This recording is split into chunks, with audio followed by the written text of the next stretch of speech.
So today's topic is about solutions to the problems of nascent country or achievements of Jinnah. ठीक है guys? So Quaid-e-Azam became the Governor General of Pakistan and Prime Minister was Liaquat Ali Khan. आपको याद होना चाहिए कि Pakistan was a nascent country, बिल्कुल new born country था और it had lot of problems. बड़ी लंबी लिस्ट थी प्रॉब्लम्स की, इतनी ज्यादा लिस्ट थी कि उसको सॉल्व करना नामुमकिन था, but Jinnah tried is best. So सबसे पहले मसला ये था कि वी हैड नो गवर्नमेंट. अब now what does the meaning, what is the meaning of government, what does it mean?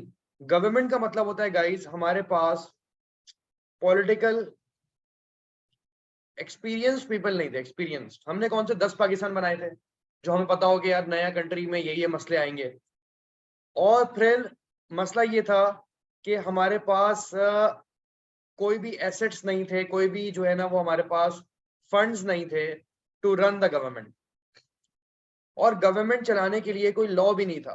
अब लॉ को हम कहेंगे कॉन्स्टिट्यूशन, एक कानून जिस पे कंट्री चलता है.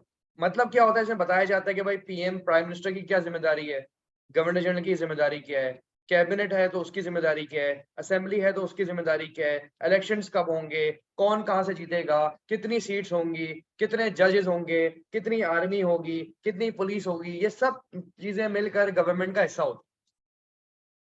ठीक है, तो बिल्डिंग अ गवर्नमेंट, तो गवर्नमेंट बनाना बहुत जरूरी था. गवर्नमेंट नहीं थी हमारे पास, क्योंकि इंडिया के पास तो इंडिया का गवर्नर जनरल कौन था? Lord Mountbatten. और ब्रिटिश तो आपको पता है वो तबाही किस्म की पॉलिटिक्स समझते थे, जानते थे, एक्सपीरियंस थे. और नेहरू था इनके पास, तो इनके पास ऑलरेडी ब्रिटिश ने कंटिन्यू किया, ब्रिटिश ने अपना रूल कंटिन्यू किया. इंडिया का फर्स्ट गवर्नर जनरल था लॉर्ड माउंटबेटन. लेकिन पाकिस्तान के जो गवर्नर जनरल थे वो जिन्ना थे, तो उनको सॉल्व करनी थी. याद रहे गाइस, ये सारी जो बातें हम पढ़ेंगे, ये जो सोल्यूशन हम पढ़ेंगे, कि जिन्ना was at the time when Jinnah wanted to solve all these problems, Jinnah was suffering from a deadly disease, जानलेवा डिजीज, जिसको कहते हैं tuberculosis, TB. It's equal to lung disease, या लंग कैंसर हो गया, लंग में एक वायरस हो जाता है, ट्यूबरक्लोसिस, सांस लेने में मसला होता है, और उस बंदे को मुंह से ब्लीडिंग होती रहती है. जिन्ना हैड दिस प्रॉब्लम, क्योंकि वो चेन स्मोकर थे, सिगार वगैरह यूज करते थे, तो दैट्स व्हाई उनका जो लंग्स थे वो बिल्कुल खराब हो चुके थे.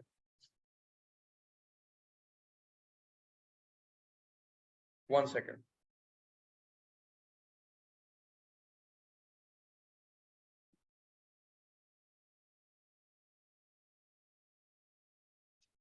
सो गाइस, ये वाला इशू था. तो उस दौर में even though he had so much health issues, इतने सारे मसाइल थे हेल्थ के, फिर भी जिन्ना ने जो है बहुत ज्यादा काम किया.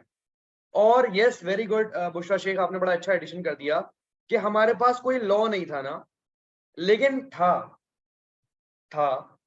जो कि 1935 का ब्रिटिश गवर्नमेंट एक्ट था, गवर्नमेंट ऑफ इंडिया एक्ट जो था वो मौजूद था. लेकिन ये एक्ट हम यूज नहीं कर सकते थे क्योंकि इसमें ब्रिटिश को हेड बनाना था. लेकिन अब हेड तो ब्रिटिश नहीं है, अब तो जिन्ना गवर्नर जनरल है, अब तो प्राइम मिनिस्टर लियाकत अली खान है. तो उसमें कुछ मसाइल थे. गवर्नमेंट ऑफ इंडिया का मतलब ये था कि पावर्स फिर ब्रिटिश के पास होंगी, लेकिन हमने इसको कुछ चेंजेस करके अमेंडमेंट्स करके, लाइबा वेरी गुड, कुछ चेंजेस करके अमेंडमेंट्स करके हमने गवर्नमेंट ऑफ इंडिया एक्ट 1935 वाला यूज किया है. For how many years? कोई बता सकता है कि कितने साल हमने government of India act use किया? हाँ, Shaheer, very good. Shaheer and Salwa, very good. Salwa आपको तो बेहतरीन बताया. Salwa love Pakistanis and she is my big fan. Thank you Salwa. यार क्या हो गया आप लोगों को ये भी नहीं पता कि हमने गवर्नमेंट ऑफ इंडिया कितना देर इस्तेमाल किया? अलीजा आप भी गलत हो. ओहो, Aliza Nadeem, no no no. Aliza Samra, क्या आज भी यूज कर रहे हैं? कुछ बच्चे कह रहे हैं सर आज भी हम यूज कर रहे हैं. लाहौल वाला कुवत, शैतान आ गया. 9 years, 10, चलो मैं ऑप्शन देता हूँ. How many of you says 10 years? You can raise your hand. 10 साल, 10 years, मतलब 1947 से 57 तक। तो you can raise your hands.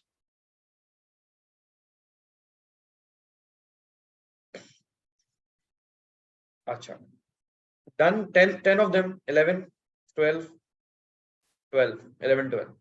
How many of you think 6 years? 6 years.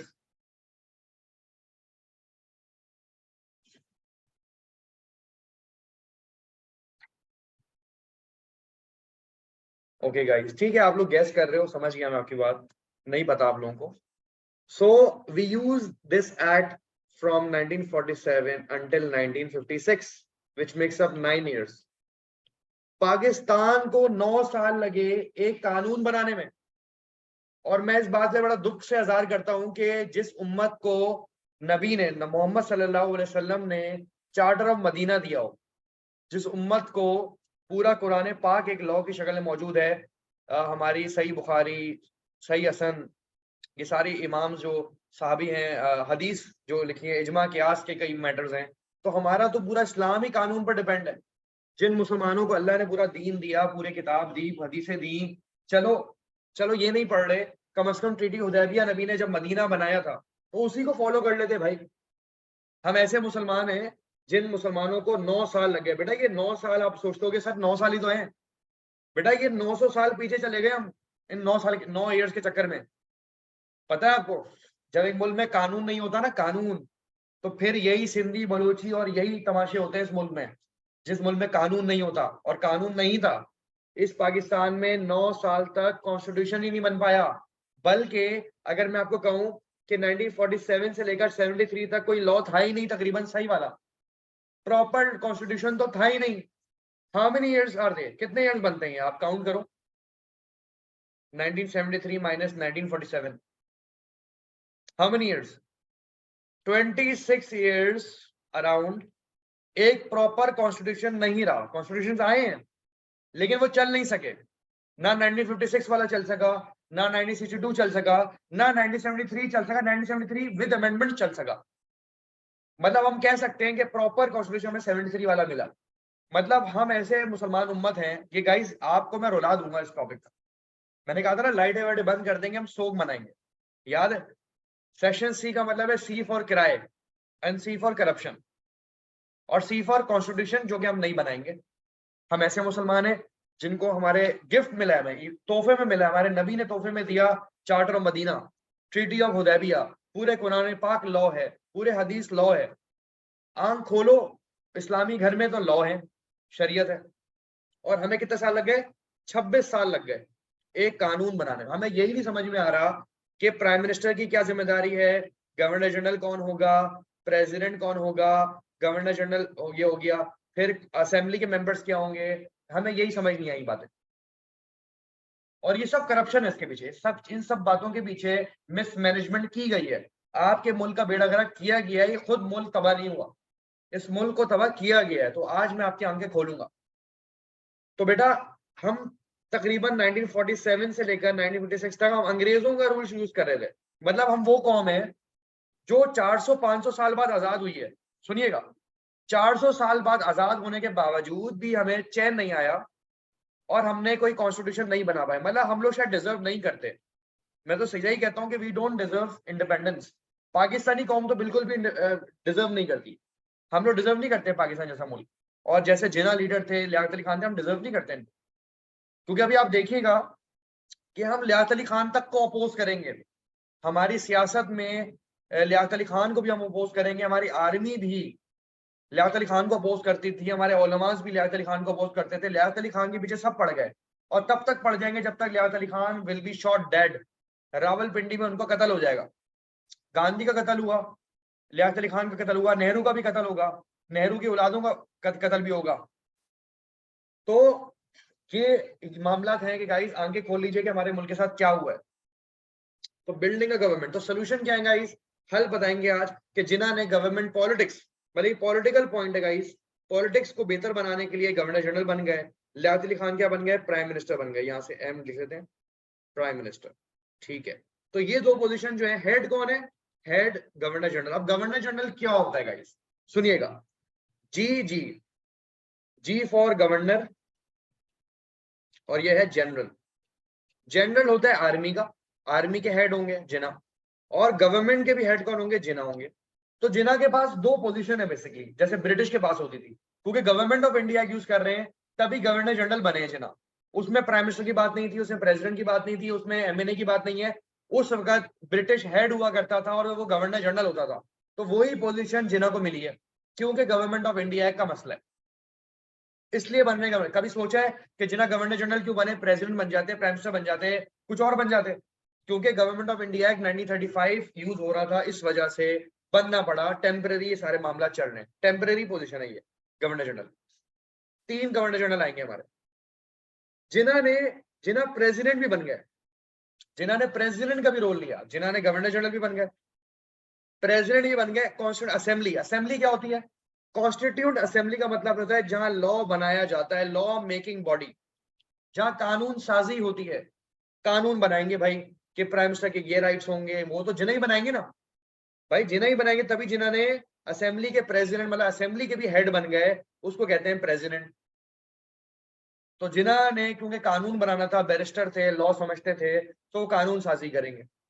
और असेंबली के जो मेंबर्स होते हैं वो कैबिनेट में ही मौजूद होते हैं। यस, असेंबली के जो मेंबर्स होते हैं वो, कैबिनेट भी एक इदारा है, लॉ का इदारा है, इसमें इसके भी मेंबर होते हैं। तो असेंबली के अंदर एक और डिपार्टमेंट है कैबिनेट, जो खुद भी लॉ वगैरह बनाता है।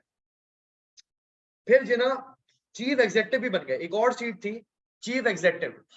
आपको याद होगा एग्जेक्टिव काउंसिल, एग्जेक्टिव काउंसिल पढ़ा था हमने। तो एग्जेक्टिव काउंसिल हेड्स, गवर्नमेंट्स के जो हेड होंगे, काउंसिल्स के जो हेड होंगे, वो भी जिना होंगे। मतलब सिंध, पंजाब, बलूचिस्तान, एनडब्ल्यूएफपी, सारे जो गवर्नमेंट्स होंगी, इदारे होंगे, डिपार्टमेंट्स हैं, एजुकेशन वगैरह, पुलिस, रेवेन्यू, सबके कौन हेड है? जिना हेड।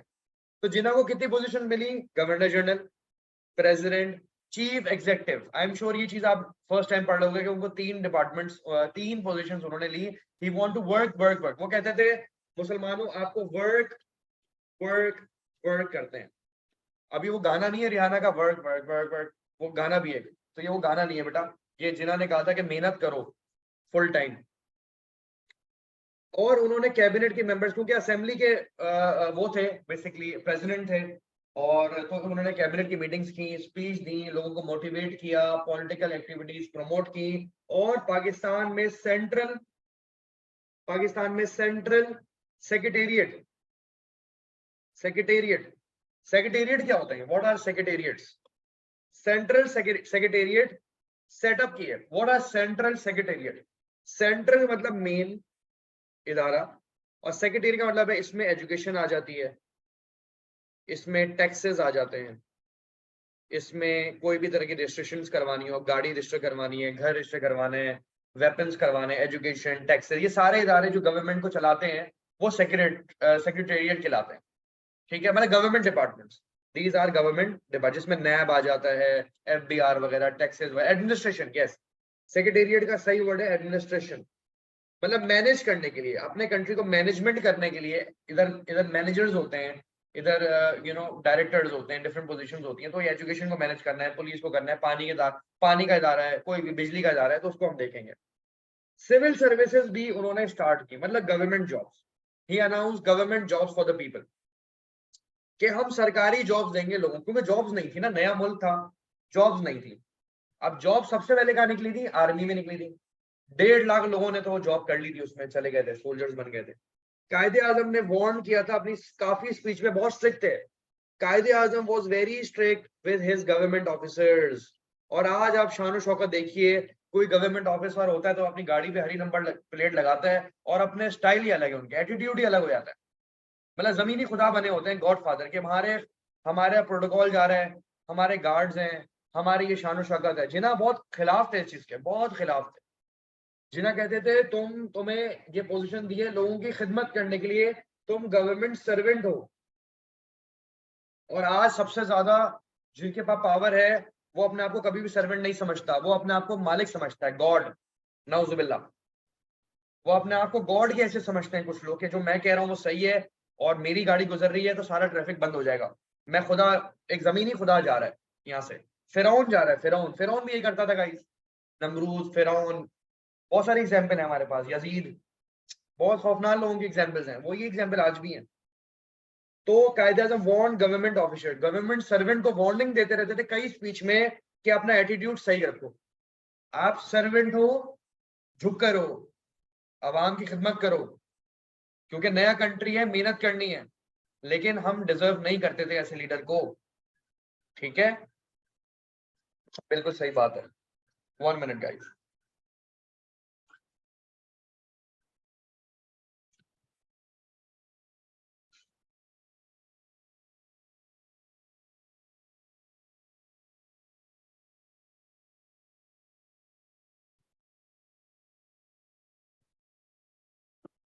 तो बिल्डिंग गवर्नमेंट के हवाले से उन्होंने यही काम किया। फिर he was called protector general, Jinnah को प्रोटेक्टर जनरल कहा जाता था। क्या कहा जाता था? प्रोटेक्टर, मतलब गवर्नर जनरल थे ना वो।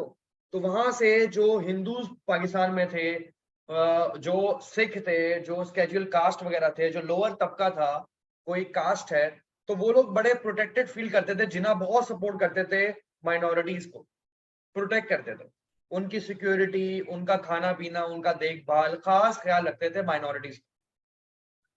प्रोटेक्टर जनरल कहा जाता था उनको, ऑनरेबली ये वर्ड कहा गया था। इन्होंने मना किया था लोगों को कि तुम रेसिज्म, रेशियलिज्म वाला रेसिज्म वगैरह नहीं करो, कोई डिस्क्रिमिनेशन नहीं करो, डिस्क्रिमिनेशन नहीं होनी चाहिए अकॉर्डिंग टू रेस।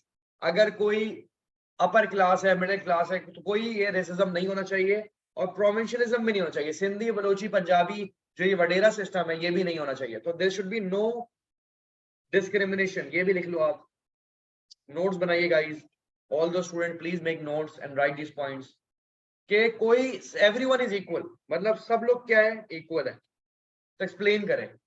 तो रेशियलिज्म और प्रोविंशियलिज्म को, दोनों को वो अगेंस्ट थे, he was against. He gave freedom to all minorities, के भाई आप अपनी इबादत कर सकते हैं, वर्शिप कर सकते हैं, इबादत कर सकते हैं। अपने आप को वो खुद भी कहते थे प्रोटेक्टर जनरल कि मैं प्रोटेक्टर हूँ, और लोगों ने भी उनको कहा कि यस, ये जो लोग हैं वो भी उनको प्रोटेक्टर जनरल कहते हैं, क्योंकि काफी उन्होंने शेल्टर वगैरह दिया था माइनॉरिटीज को। उन्होंने कहा था कि ये पाकिस्तान जो है वो अ लैंड ऑफ टॉलरेंस है, सुभान अल्लाह, कि सब्र और तहम्मुल हमारे अंदर भरपूर होगा, होना चाहिए सब्र। और सब्र का लेवल जो है वो आज आप देख लीजिए, कि टॉलरेंस तो, मतलब अगर -0.00 भी कोई फिगर होती है तो शायद वही कोई हो।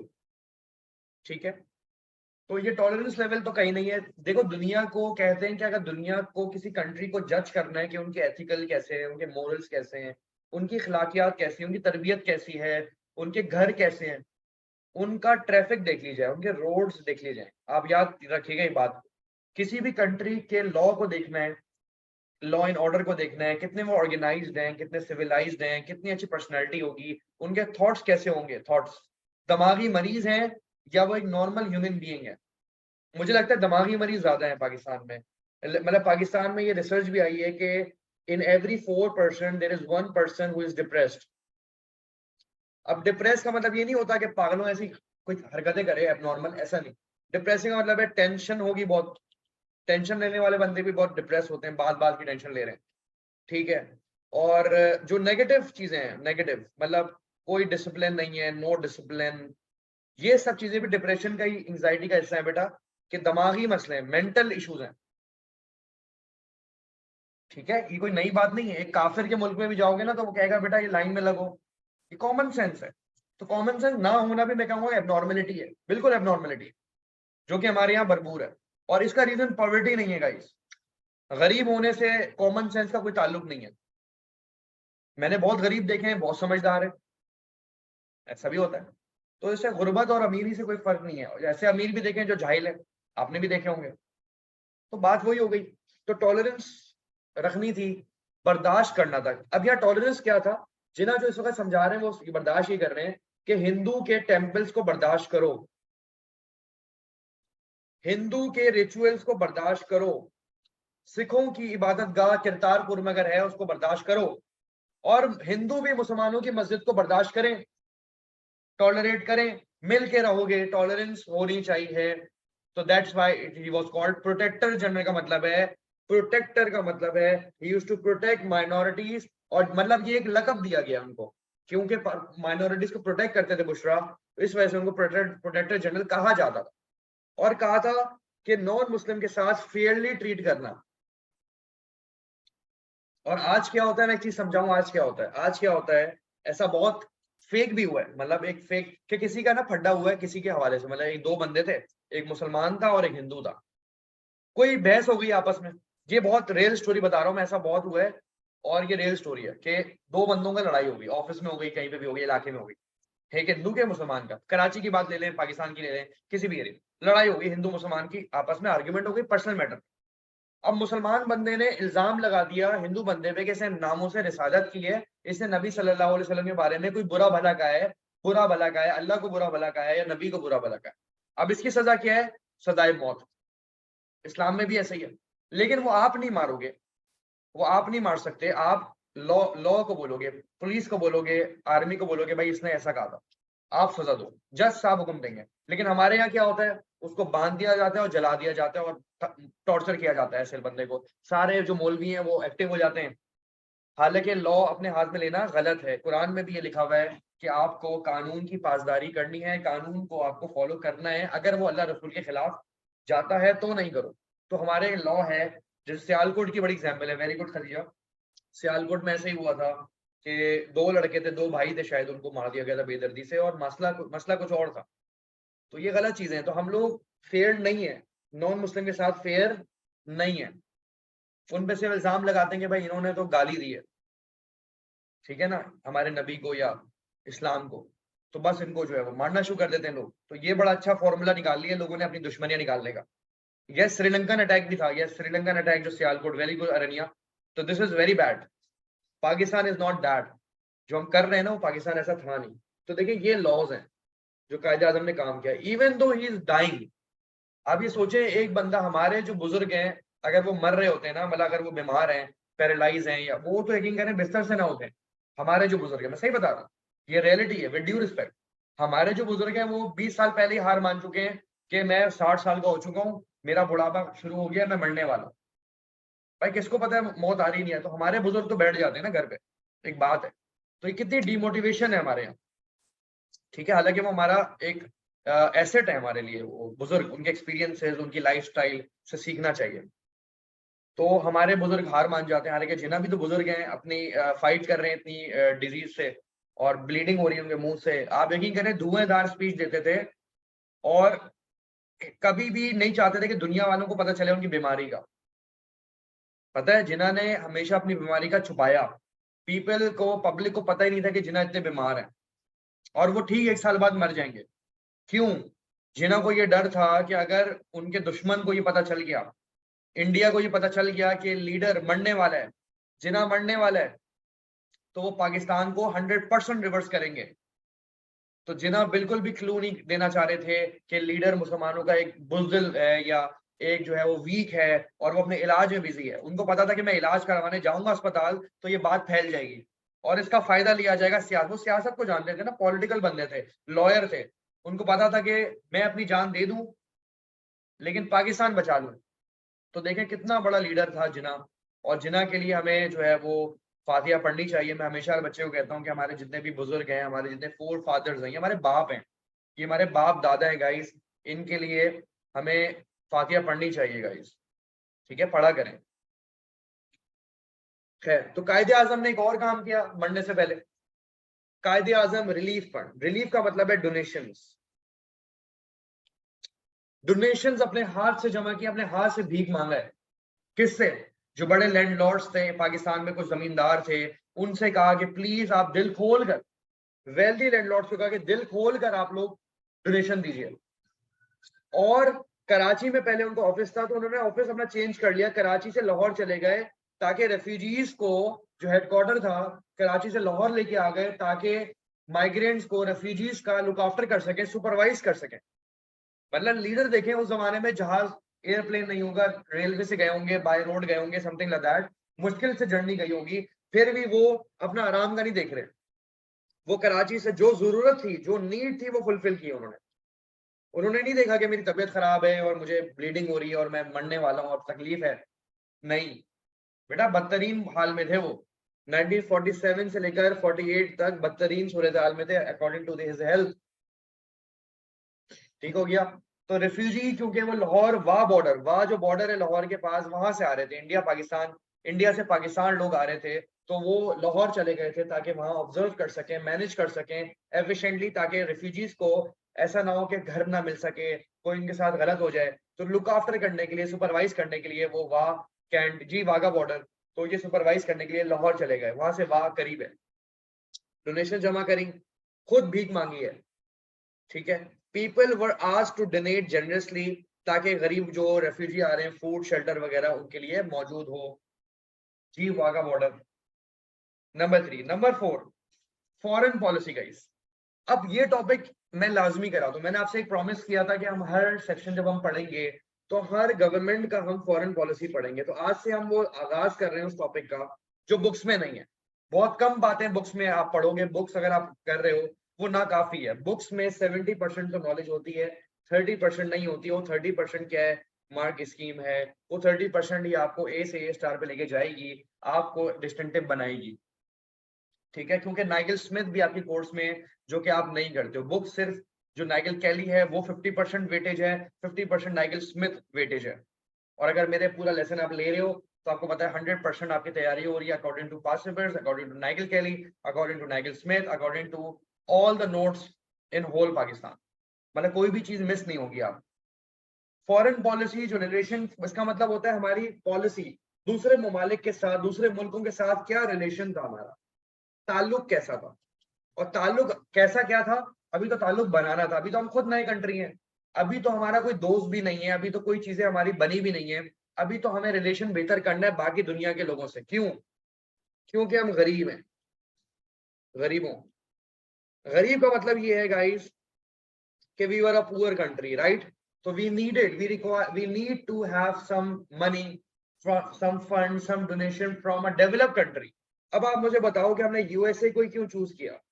चले ये कौन बताएगा? हम चाइना को कर लेते, हम रशिया को कर लेते, हम यूके को कर सकते हैं, यूके को कर लेते भाई, ऑस्ट्रेलिया भी अच्छी कंट्री है, कनाडा है। हमने अमेरिका से ही क्यों ताल्लुक दोस्ती करी, मतलब एलआई बनाया, इसको कहते हैं एलआई। एलआई का मतलब है अलायंस बनाई, मतलब why we join hands with, हमने दोस्ती, हाथ बढ़ाया दोस्ती का यूएसए के साथ। मतलब यूएसए से ताल्लुकात बेहतर क्यों किए? Yes Khadija. Sir, I think so because of Commonwealth. Commonwealth, United Nations, बिल्कुल ठीक है, वेरी गुड खदीजा। एक बड़ा अच्छा रीजन है यूनाइटेड नेशन ऑर्गेनाइजेशन, ये भी ठीक है। अच्छा, और क्या रीजन है? Yes Shaheer from LGS.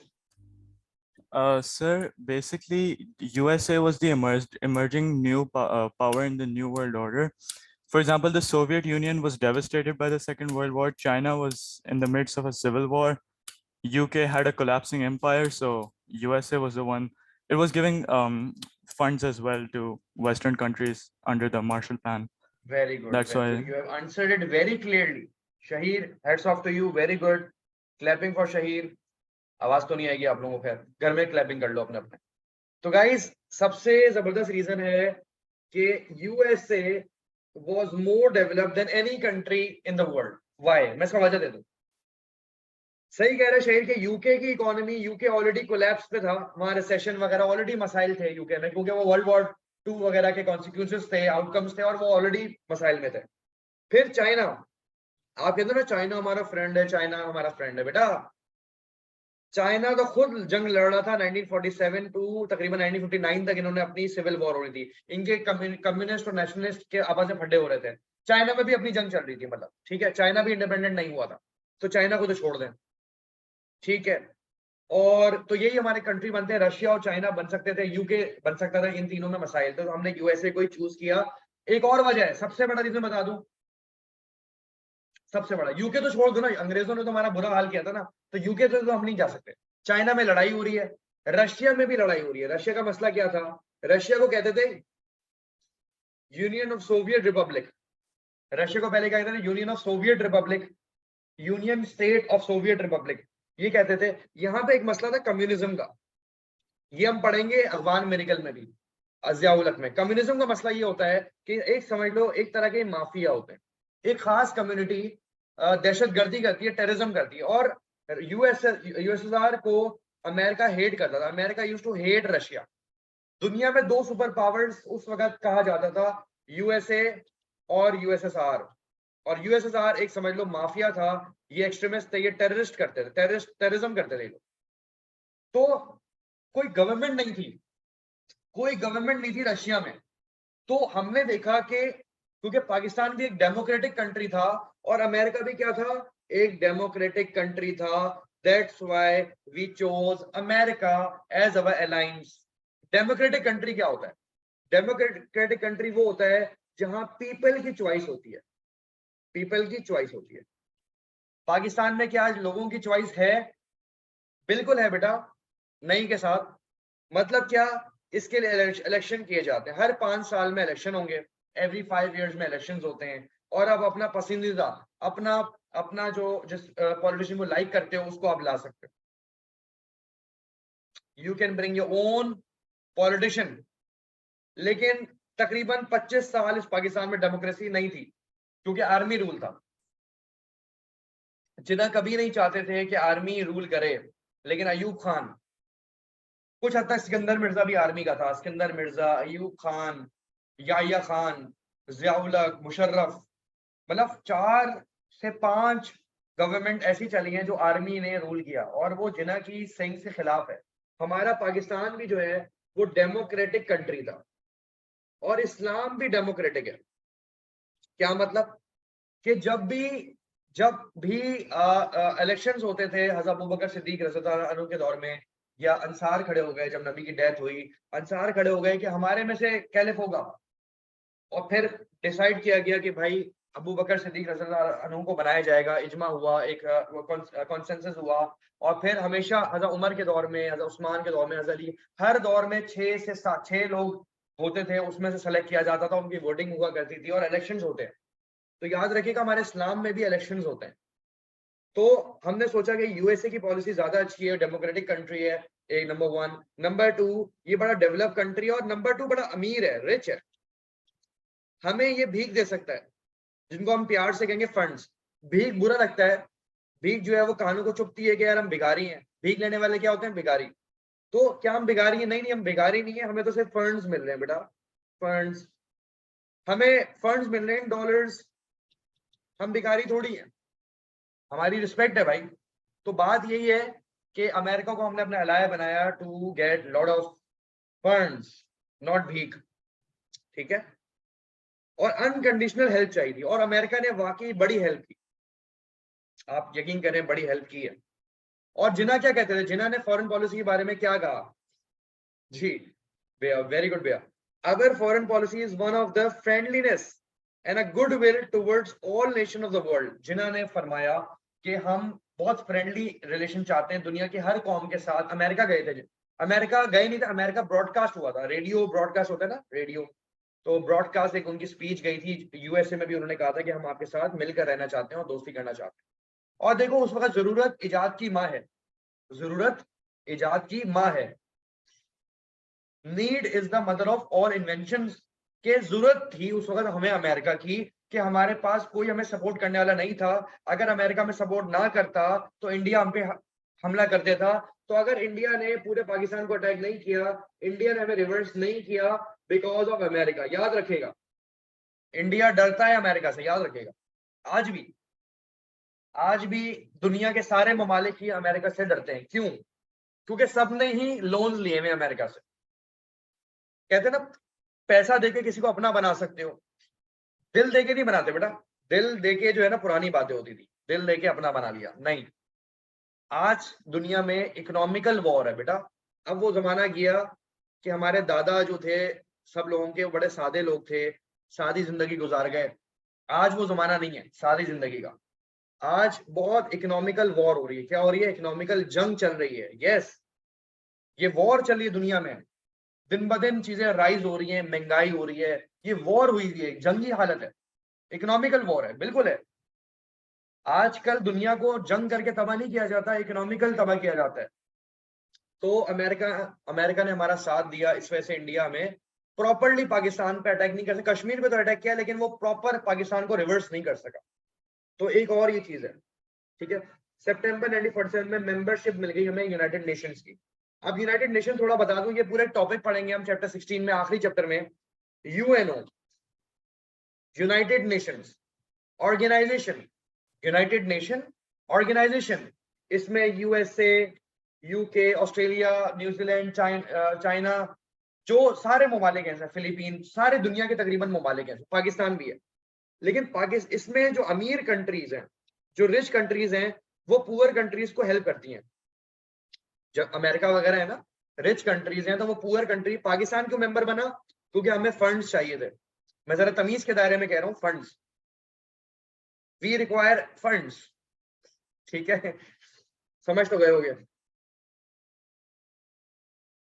फिर नंबर 2, बिल्डिंग एन इकोनॉमी। आपको पहले मैं दिखाता हूँ बड़ी अच्छी बात। मैं भी सोचता था यार कि 1947 में डॉलर कितने का होगा। आप देखिएगा गाइस, एक जादू, जादू क्या, जादू की तरह तो खैर डॉलर बड़ा है कि आप देखें, डॉलर जो है 1947 में $1 इक्वलेंट टू 1 रुपी। ये देखिए, ये $1 है 1947 में, एक 1 बराबर था। मतलब पाकिस्तान जब बना था तो बराबर की वॉर थी, बराबर में थे हम। और 75 इयर्स में अगर किसी बच्चे की मैथ्स अच्छी हो ना, तो मेरी तो मैथ्स अच्छी नहीं है, वरना मैं यहाँ नहीं होता। मैथ्स अच्छी जिसकी हो तो वो मुझे बताए जरा एक सवाल का जवाब, कि अगर 1 रुपए का था डॉलर 1947 में, ये वर्ड प्रॉब्लम आ गया, तो 2022 में 23 में सॉरी, अभी डॉलर की जो करंट जो मार्केट वैल्यू है वो 275 है, याद रखिएगा। 226 वो गूगल पे दिखा रहा है, वो एक फिक्स कर दिया गवर्नमेंट ने, चूना लगाया आपने। असल में ओपन मार्केट में जब आप खरीदने जाओगे दैट इज 275। तो मुझे बताओ कि कितने % इन्फ्लेशन हुई है, या कितने % राइज हुआ है? मतलब ये राइज मुझे कौन बताएगा? जिसकी मैथ्स अच्छी है वो बता देना। इसका कोई फॉर्मूला होता है परसेंटेज राइज का, है ना, परसेंटेज राइज को कहेंगे हम उसको। 275 बिल्कुल बिल्कुल, ये तो फिर क्योंकि $1 1 का था ना, तो 275, ये तो आसानी से हो गया बिल्कुल। 275% इन्फ्लेशन, महंगाई बढ़ी है। आपको पता है अमेरिका में या कतर में, सऊदीया में, अगर एक पेनी बढ़ती है, 0.69p का एक सामान है और वो 0.70 का हो गया है, बेटा बेड़ा गलत कर देते हैं उस गवर्नमेंट का। वो लोग वो बाइकआउट कर देते हैं कि खरीदेंगे ही नहीं हम। और एक पेनी की बात है, एक पेनी बढ़ती है तो लोग वो चीज ही नहीं खरीदते। हालांकि वहां पॉवर्टी नहीं है, लोगों का माइंडसेट है, और हम खरीदेंगे। डॉलर तो बिल्कुल खरीदने हैं भाई, बढ़ रहा है ना, डॉलर बिल्कुल खरीदने, ठीक है। तो ये वाला मसला है हमारे यहाँ। तो ये बड़ा मसला हो गया कि कितना इशू हो गया। देखें देखें, अगर चलो 2013 तक भी इतना नहीं बढ़ा, लेकिन आप देखेंगे 2023 तक तो ये 200 भी नहीं हुआ ना। 2023 में अगर हम 200 करते तो अब तो 300 हो रहा है। देखो अगर हम 10 साल का भी लगाएंगे, चलो इतने सालों में ये 100 पे हुआ है, लेकिन जो 70 सालों में हुआ वो सिर्फ 2023 में 10 सालों में वो 300 पे टच हो रहा है। Can you imagine this? तो ये बताना जरूरी इसलिए था कि गाइस जिना समझते थे इन बातों को कि हम इकोनॉमी में पीछे रह जाएंगे, एक नया मुल्क है, क्योंकि हमारे पास इंडस्ट्रीज नहीं थी। तो इंडस्ट्रीज के लिए उन्हें एक पॉलिसी बनाई कि इंडस्ट्रीज बनाए, एक्सपोर्ट इंपोर्ट की पॉलिसी लाए कि लोग ट्रेड करना चाहते हैं वो ट्रेड कर सकते हैं, उनको इजाजत दी गई। 1 जुलाई को 1940, अब मंडे के कितने महीने रह गए? जुलाई, अगस्त, सितंबर, 1-1.5 महीना। मंडे से 1-1.5 महीने पहले, 1 महीना पहले कर लो। जरा और इंटेंस करते हैं इस बात को, जरा सस्पेंस, थोड़ा थ्रिलिंग होनी चाहिए।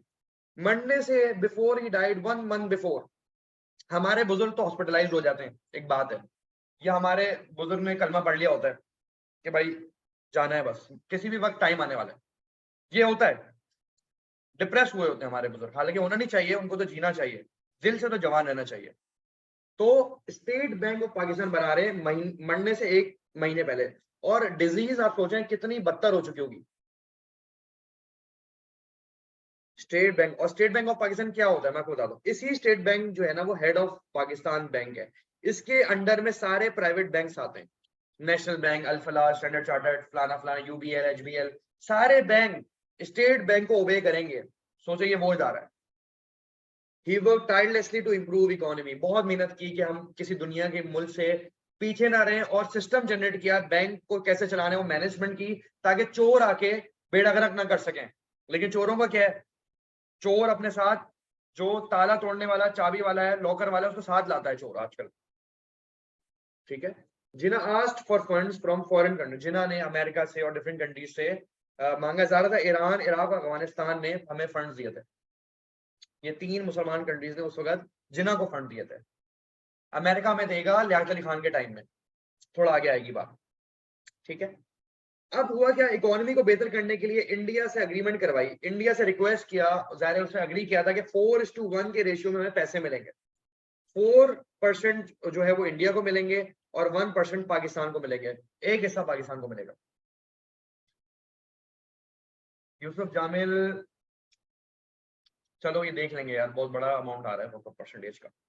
पहली इंस्टॉलमेंट इंडिया ने दी 200 मिलियन रुपीस, ये डॉलर नहीं है गाइस, रुपीस है। फिर 500 मिलियन रुपीस दिए, बहुत ज्यादा प्रोटेस्ट करके। इंडिया ने कहा, नेहरू ने ब्लैकमेल किया मुसलमानों को अबाउट कश्मीर। नेहरू ने 500 मिलियन देने से पहले कहा कि हम आपको 500 नहीं देंगे पाकिस्तान, जब तक आप कश्मीर हमें नहीं दोगे। हमने कहा कश्मीर तो हम देंगे, कश्मीर तो हमें चाहिए चाहिए। तो गाइस, अच्छा ये बच्चे कह रहे हैं कि 27,500% इन्फ्लेशन राइज हुई है। पता नहीं यार, हिसाब किताब का मुझे आइडिया नहीं है, आपका सही है गलत है देख लेना। तो गांधी ने फिर हमारे भूख हड़ताल की थी कि 500 मिलियन देने चाहिए, 500 मिलियन देने चाहिए, और हंगर स्ट्राइक की थी। अब गांधी ने क्यों हमारा साथ दिया था? क्योंकि लीडर्स लीडर होते हैं बेटा, वो कमिटमेंट होती है, जबान होती है, भले वो ओपोनेंट है, भले वो जो भी है, ठीक है, ये चीज है। तो लीडर इंडिया ने हमें 200 दे दिए, 500 दे दिए, लेकिन अभी कितने रह गए थे? 500 मिलियन रह गए थे। इंडिया ने कहा 500 की जगह तुम लोग 60 मिलियन ले लो। कितने ले लो? 60 मिलियन दे देंगे आप। और लेकिन हम 16, India kept 16 ordnance factory with them. हमें याद है कि 16 ऑर्डिनेंस फैक्ट्री, मतलब जो आर्मी के हथियार बनेंगे, वेपन्स बनेंगे, वो फैक्ट्री जो है वो इंडिया के पास रहेगी, ठीक है मोहम्मद मलिक। तो हमने 60 मिलियन रुपीस से एक फैक्ट्री बना ली वहां बॉर्डर पर, ताकि हम आर्मी के लिए वेपन्स बनाएं और आर्मी स्ट्रांग रहे और किसी भी अटैक के लिए हम रेडी रहें। अच्छा, कुछ प्रॉमिस इंडिया ने जो किया था कि हम आपको कुछ वेपन्स भी दे देंगे, तो उन्होंने जो एमिनेशन वेपन्स वगैरह दिए वो क्या थे? फटे पुराने, खराब और एक्सपायर्ड थे। कि गोली है तो बंदूक नहीं, बंदूक है तो गोली नहीं, कैनन है तो बॉल नहीं, बॉल्स हैं तो कैनन नहीं, आपकी कैनन बॉल्स नहीं है, मतलब डिफरेंट चीजें थी, मसले थे। तो ये वाले मसले आ गए कि भाई बंदूक है तो गोली नहीं है, गोली है तो बंदूक नहीं है, मतलब आउटडेटेड था। तो ये वाला हमारे इकोनॉमी के मसलाइल थे कि इकोनॉमी, सारे पॉइंट्स आप लिख सकते हो, बड़े जबरदस्त तरीके से मैंने आपके लिए प्रॉपर इन्फॉर्मेशन लेके आया हूँ कि आप ये डिटेल्स लाजमी लिखें। फिर आ जाए स्टेब्लिशिंग नेशनल सिक्योरिटी। अपने मुल्क को प्रोटेक्ट करने के लिए, नेशनल सिक्योरिटी के लिए, पूरे मुल्क को सिक्योर करने के लिए मसला ये था कश्मीर का मसला था। सबसे बड़ा मसला था कश्मीर, और किसी भी वक्त अटैक हो सकता था। और मैं वैसे आपकी नॉलेज में बता दूं कि जिन्ना के मरने के तकरीबन 6 दिन बाद कश्मीर पे अटैक हो गया था, इंडिया अटैक कश्मीर। मतलब लीडर वो होता है बेटा कि जब तक वो जिंदा रहता है शेर, तो गीदड़ उसकी तरफ देखता नहीं है। सिर्फ शेर का जिंदा होना ही काफी होता है, सिर्फ मौजूद होना ही काफी होता है, बस ये होता है लीडर। जिन्ना जब तक जिंदा थे, इंडिया ने कश्मीर पे अटैक नहीं किया। लीडर इतनी बड़ी चीज होती है, समझ नहीं आएगी आपको ये बात, मुश्किल से आएगी। लीडर इतनी बड़ी चीज होती है। तो जिन्ना मरे हैं, 6वां दिन है, 5वां दिन है, अटैक कर दिया इंडिया। तो जिन्ना को पता था कि यार सिक्योरिटी मैनेज करनी है। तो हमारे पास जो सोल्जर्स थे, क्या थे? सोल्जर्स, हवलदार वगैरह। सोल्जर्स जो थे वो 1.5 लाख थे, 1,50,000 मैन। और उसके लिए 2500 ऑफिसर्स थे हमारे पास, मौजूद थे। 2500 officers were present, were trained. मतलब ये जो मेजर होते हैं, लेफ्टिनेंट होते हैं, ब्रिगेडियर होते हैं, जनरल्स, जो बड़े लेवल के होते हैं, वो मौजूद थे। लेकिन चाहिए कितने ऑफिसर्स थे? कितने ब्रिगेडियर चाहिए थे, मेजर चाहिए थे? 4000। अभी भी शॉर्टेज थी हमारे ऑफिस में। जो ट्रेंड अफसर होते हैं ना, देखो आम सिपाही तो इतना कोई ट्रेनिंग ना भी हो तो मसला नहीं है, आम सिपाही तो बन सकते। सोल्जर्स बहुत थे हमारे पास, ऑफिसर्स लेवल के लोग नहीं थे, हाई लेवल के लोग नहीं थे आर्मी में। तो हमें 4000 और ऑफिसर चाहिए थे, 4000 मोर, ठीक है, मोर लोग चाहिए थे। जिन्ना हैड नो अदर ऑप्शन, उन्होंने ब्रिटिश के 500 ऑफिसर्स उन्होंने हायर किए। ब्रिटिश को कहा कि हम आपको सैलरी देंगे, पाउंड्स में सैलरी जाती है, पाउंड्स में, पता है आपको? पाउंड, वो जो पैसे लिए थे ना 200 मिलियन और 500 मिलियन, ये लगे थे आपकी आर्मी पर। आर्मी में आज तक सबसे ज्यादा पैसे लगे, किसी इदारे से ज्यादा पैसे आर्मी में ही लगे हैं आज तक। क्योंकि वेपन्स खरीदे जाते हैं, क्योंकि टैंक्स खरीदे जाते हैं, डीएचए में प्लॉट खरीदे जाते हैं, जमीनें देनी है, सब कुछ मामला है। तो 500 ब्रिटिश ऑफिसर्स को, जो ट्रेंड ऑफिसर्स थे, वो हायर कर लिए, ब्रिटिश ने उनको हायर कर लिया मजबूरी में, ब्रिटिश ऑफिसर्स को हायर किया, ब्रिटिश के ब्रिगेडियर जनरल वगैरह, और उनको हायर किया तो वो तो इंग्लिश बोलेंगे। तो जो हमारा चीफ ऑफ आर्मी स्टाफ था, जो हेड ऑफ द आर्मी था, वो भी गोरा ही रखा। कौन? जनरल डॉगलास ग्रेसी, जिन्होंने 3 से 4 साल काम किया। इनके साथ एग्रीमेंट था, इनके साथ ब्रिटिश ऑफिसर, सारे ब्रिटिश ऑफिसर के साथ एक एग्रीमेंट था कि 3 to 4 इयर्स तक ये लोग काम कर सकते हैं, बस इनसे एग्रीमेंट हुआ था। इनसे कमिटमेंट हुई भी थी कि 3 से 4 साल तक ये आप जॉब करोगे, हमारे बंदों को ट्रेन करो और यहाँ से जाओ। ये एग्रीमेंट लिखवा लिया गया, साइन करवा लिया गया। जिन्ना बड़े पढ़े लिखे आदमी ने, अगर जिन्ना यहाँ गलती कर देते ना कि उनसे लिखवाते नहीं, तो ये ब्रिटिश फिर बैठ जाता आगे सर पे हमारे। जिन्होंने एग्रीमेंट करवा लिया था कि आपका एग्रीमेंट, आपकी जॉब सिर्फ 4 साल की या 3 से 4 साल की होगी, उसके बाद आपकी छुट्टी, आप जाओ। तो हमने अपनी आर्मी उस वक्तों में अपनी सही कर ली। तो सर डॉगलास ग्रेसी हमारे कमांडर इन चीफ थे, हेड ऑफ द आर्मी। फिर आ जाए केनाल वाटर डिस्प्यूट, पानी का मसला। पानी का मसला हल कैसे किया? आपको पता है पंजाब जो है वो डिवाइड हो गया था, ईस्ट पंजाब और वेस्ट पंजाब। एक रिवर आ रहा है ब्यास, जो 2 ट्रिब्यूटरीज में डिवाइड हो रहे हैं, रावी और सतलज। इंडिया ने स्टॉप लगा दिया, ऐसे पार्टीशन हो गई, ये ईस्ट पंजाब इधर रह गया, वेस्ट पंजाब इधर रह गया। इंडिया ने कहा ये हमारी टेरिटरी है, ब्यास हमारा है, हम पानी नहीं देंगे पाकिस्तान को। तो इंडिया ने पानी रोक दिया, water was stop to Pakistan. लेकिन जिन्ना की लीडरशिप देखे, जिन्ना, ये लीडर कौन होता है? लीडर लड़ता नहीं है, जिन्ना अपने अल्फाजों से अपने अगले बंदे को मना लेता है। जिन्ना ने टेम्परेरी अलाउ, जिन्ना ने कन्विंस कर लिया इंडिया को कि टेम्परेरी पानी खोल दो।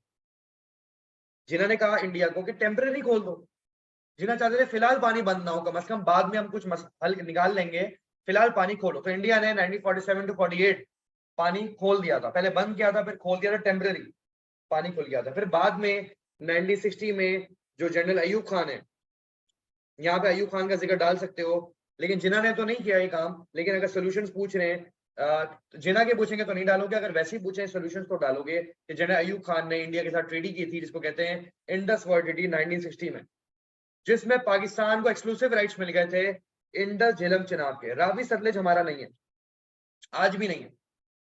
ताकि ये क्यों हमने एग्री कर लिया? क्योंकि नो डाउट ब्यास रिवर जो था वो इंडियन रिवर था, लेकिन वो ट्रिब्यूटरीज डिवाइड हो रही है इनटू रावी एंड सतलज, तो वो इंडिया की ओनरशिप इंडिया को उसकी ओनरशिप मिल गई। लेकिन हमें फायदा क्या हुआ कि हम 2 डैम, 5 विराजेस, 8 कैनाल्स और 1 साइफोन गेट बना सके। तो ये कॉन्फ्लिक्ट खत्म हो गया, थ्रेट ऑफ वॉर खत्म हो गया। क्या खत्म हो गया? थ्रेट ऑफ वॉर खत्म हो गया। ठीक है गाइस, तो हमने ये 7 रीजंस कर लिए, अब उसके पासिबल्स कर लेते हैं।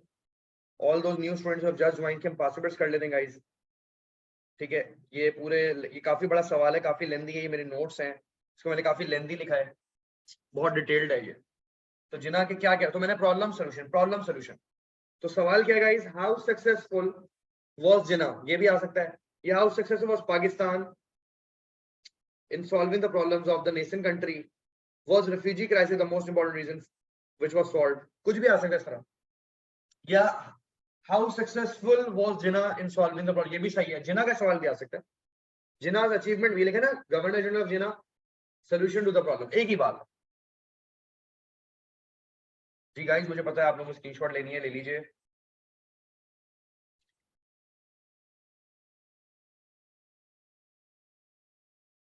अच्छा, मैं डिस्कस कर लूं। सबसे पहले आपने इंट्रोडक्शन देना है कि newly form government had lot of issues.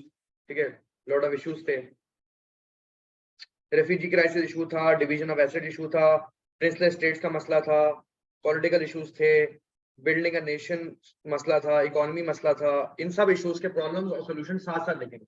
अगर आप एक प्रॉब्लम लिख रहे हो, उसी के सॉल्यूशन साथ साथ लिखोगे, एक ही पैराग्राफ, 1 पैराग्राफ बनेगा, एक प्रॉब्लम का, एक सॉल्यूशन का। Number 2 paragraph, second problem, second solution. Number 3, तो इस तरह 5 से 6 प्रॉब्लम्स और सॉल्यूशन लिखने हैं आपको। जी आया, मुझे मैसेज कर दो। ठीक है, तो ये हमने सबसे पहले रेफ्यूजी क्राइसिस एक्सप्लेन किया हुआ है, उसके सॉल्यूशन बता दिए, रिलीफ फंड वगैरह आया था, खुद कायदे-आज़म रिलीफ फंड आया था इसके लिए, ये आ गया रिलीफ फंड। प्रॉब्लम क्या है? Refugee crisis. सॉल्यूशन क्या है? ये देखें, नंबर 1 प्रॉब्लम, नंबर 1 सोल्यूशन, एक ही पैराग्राफ, ये देखें, प्रॉब्लम सोल्यूशन के रेफ्यूजी क्राइसिस खत्म करने के लिए रिलीफ फंड आया था, वेरी गुड। फिर डिवीजन ऑफ एसेट्स, जो पैसे मिलने थे उसके लिए गांधी ने स्ट्राइक की थी, और हमें फिर जो है ना वो 750 मिलने थे, लेकिन 50 मिलियन वर नेवर पेड, और उसकी जगह उन्होंने 60 मिलियन की जो फैक्ट्री है वो हमें कह रहे हैं ये ले लो आप, बॉर्डर के पास है, तो ये बात आ गई। प्रिंसली स्टेट्स का मसला ये था कि हैदराबाद और जूनागढ़ वो तो नहीं मिला, वो तो सॉल्व नहीं हुआ, तो लेकिन यूनाइटेड नेशन में सीज फायर हो गया था। सोल्यूशन क्या है कि यूनाइटेड नेशन ने वहां पे जो लड़ाई हो रही थी, जंग हो रही थी उस जमाने में, कश्मीर का जो मसला है, कश्मीर में 1940 पे अटैक हुआ था, वो यूनाइटेड नेशन ने जंग रुकवा दी थी, तो ये हल है, हल निकाला है यूनाइटेड नेशन ने, तो ये भी आप लिख सकते हो कश्मीर का हल है। फिर आ जाए नेक्स्ट, पॉलिटिकल गवर्नमेंट, आपको बताया चीफ एग्जीक्यूटिव बन गए थे, प्रेसिडेंट बन गए थे, गवर्नर जनरल बन गए थे, प्राइम मिनिस्टर वगैरह, प्राइम मिनिस्टर लियाकत अली खान बन गए थे, ये सारी बातें मैंने आपको बताई थी। नेशन बनाई थी, सबको यूनाइट किया था, सबके साथ काम किया था, कॉन्स्टिट्यूएंट असेंबली में खुद जो है वो प्रेसिडेंट बन गए थे। इकोनॉमी बेटर करने के लिए आपको तो बहुत सारे काम किए, इंडस्ट्रियल पॉलिसी बनाई, ठीक है, इंडिया से फंड्स निकलवाए, सारी चीजें हमने पढ़ाया। आज 700 मिलियन रुपीस हमें मिले थे, आपको याद होगा। ये सारे पॉइंट्स मैं आपको बता रहा हूँ, we have done it. Level 2 में सर बुशरा में जिक्र करना है पॉइंट्स का, एक्सप्लेन नहीं करना। फिर कैनाल वर्ड डिस्प्यूट जो है आपको पता है हेड वर्क्स इंडिया वगैरह में थे, टेम्पररी एग्रीमेंट करवा लिया था, और बाद में वो 1960 में जाके जो है वो ये बात हो गई थी। कंक्लूजन क्या आ जाएगा? Conclusively, I agree that Jinnah was quite successful in solving the problems, obviously, against all odds and wishes of India. Pakistan not only survived but began to make progress in various sectors, became an important country in regional global politics. हमने foreign relation भी, हमने वो काम किए, यकीन करें जिन्होंने वो काम कर लिए जो कई सदियों में नहीं कर सकते थे लोग। आज जरदारी को, नवाज शरीफ को, इमरान खान को बोले ना कि आप जरा एक नया बैंक तो बना के दिखाओ, नहीं बना सकते। जरा स्टेट बैंक और पाकिस्तान की पॉलिसी तो जरा रिन्यू करवा दो, जरा नई पॉलिसी तो बना दो बैंक की, नहीं बना सकते, पता नहीं कितनी सदियां लग जाएंगी। आज इनको कहना इंडस्ट्रियल पॉलिसी बना लेते हैं, एग्रीकल्चर पॉलिसी बनाते हैं, गायब हो जाएंगे ये लोग, क्योंकि आपको जो पॉलिसी बनानी होगी वो पहले से बेहतर बनानी होगी, बल्कि यहाँ तो पहले से बदतरीन चीजें होती है ना, हर चीज आपको पता है। तो this is your past paper question guys. इसके बाद इंशाल्लाह हम नेक्स्ट टॉपिक है Khawaja Nazimuddin. That's all for today.